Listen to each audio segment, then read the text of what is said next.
Bonjour à toutes et à tous, ici Khalil Djebali pour ce Good Morning Market du 6 avril. Nous commençons tout de suite avec le rappel légal habituel. XTB France informe les participants que la présentation à venir et les informations qui vont être dispensées ne constituent pas en aucune manière une sollicitation ou incitation à acheter ou vendre des produits financiers. Nous commençons tout de suite avec le calendrier économique de ce vendredi 6 avril. Et quel calendrier économique?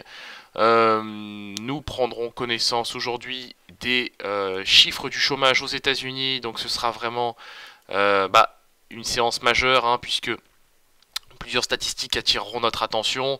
Donc évidemment, le salaire horaire moyen attendu en hausse de 2,7% en rythme annualisé.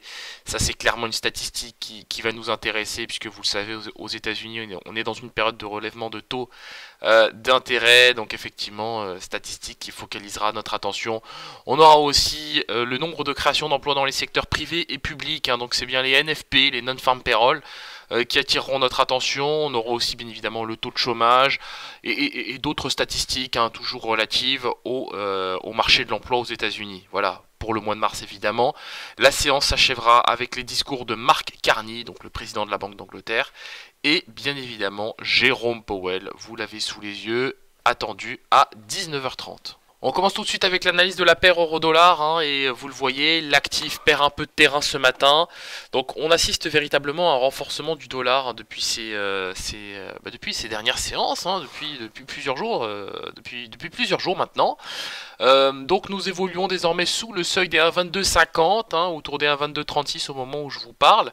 Je m'attends à un repli de l'actif en direction des 1,2222, mais après je n'aurai pas de vrai biais directionnel, hein, avant la publication des NFP. Vous le savez bien, c'est toujours des séances qui se caractérisent par, je dirais, de faibles volumes et surtout des séances en trading range.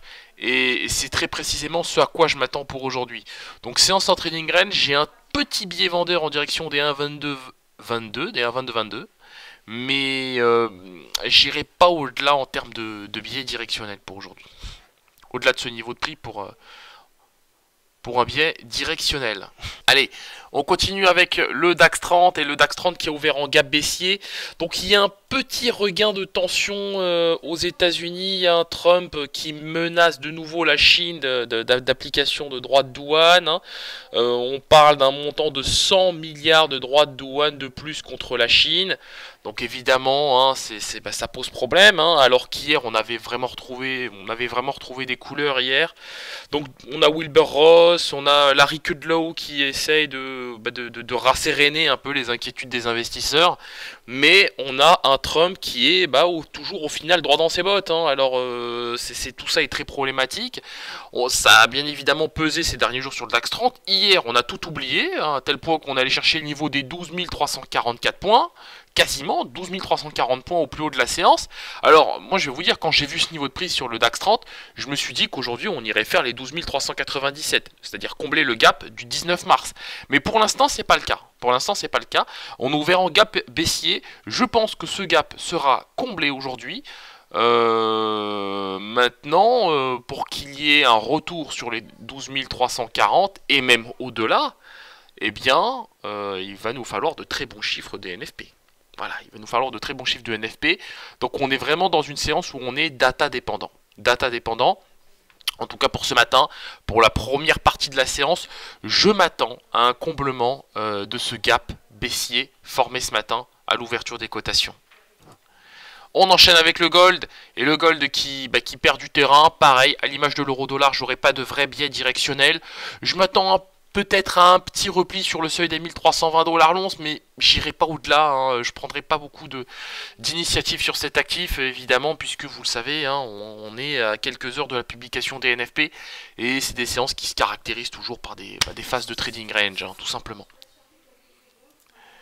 Sur le contrat WTI, donc vous l'avez vu mercredi, hein, forte contraction des stocks de pétrole.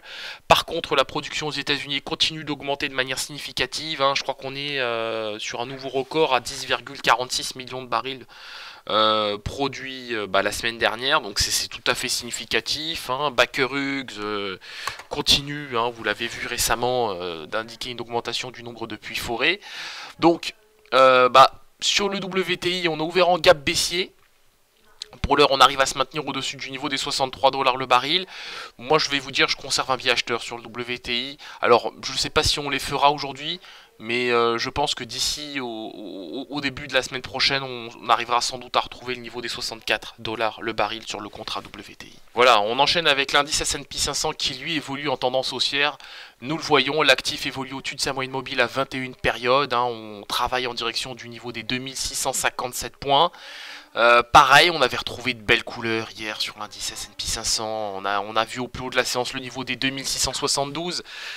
Donc là, on a perdu pas mal de terrain quand même.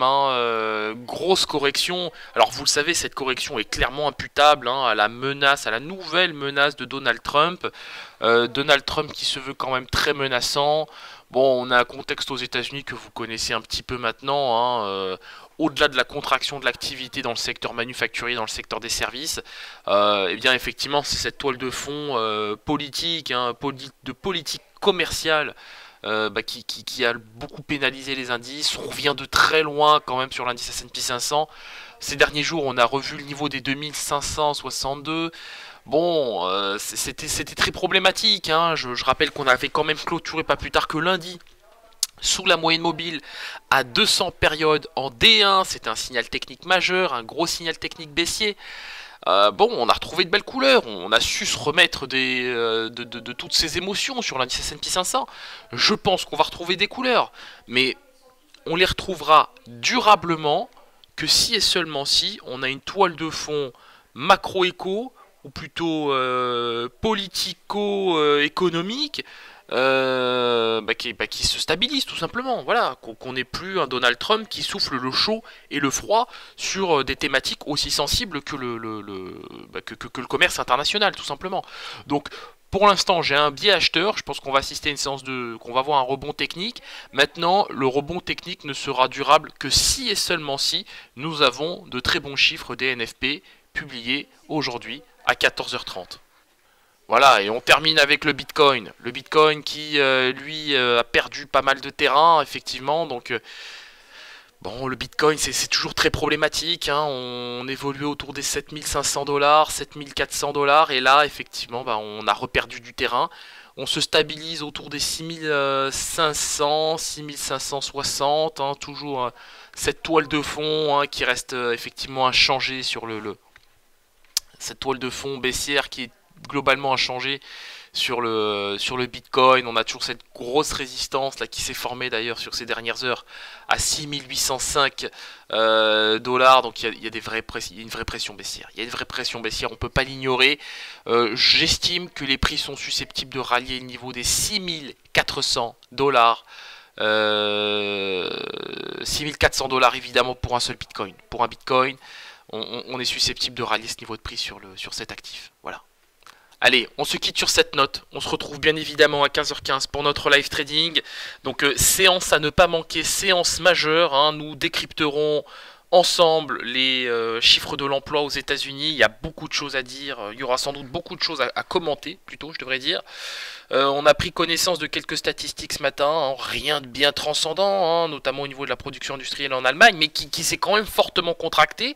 Et d'ailleurs, statistique qui vient corroborer les récents chiffres de la production manufacturière, ou plutôt des chiffres des PMI manufacturiers ou des indices d'activité en zone euro, en Allemagne, aux États-Unis aussi. Donc en Chine d'ailleurs, donc on assiste aussi à une contraction de ces datas. Alors on est toujours en phase d'expansion, mais on a effectivement une petite phase de contraction qui s'opère de part et d'autre. Donc rendez-vous évidemment à 15h15 pour un point complet sur toute cette situation. A tout à l'heure.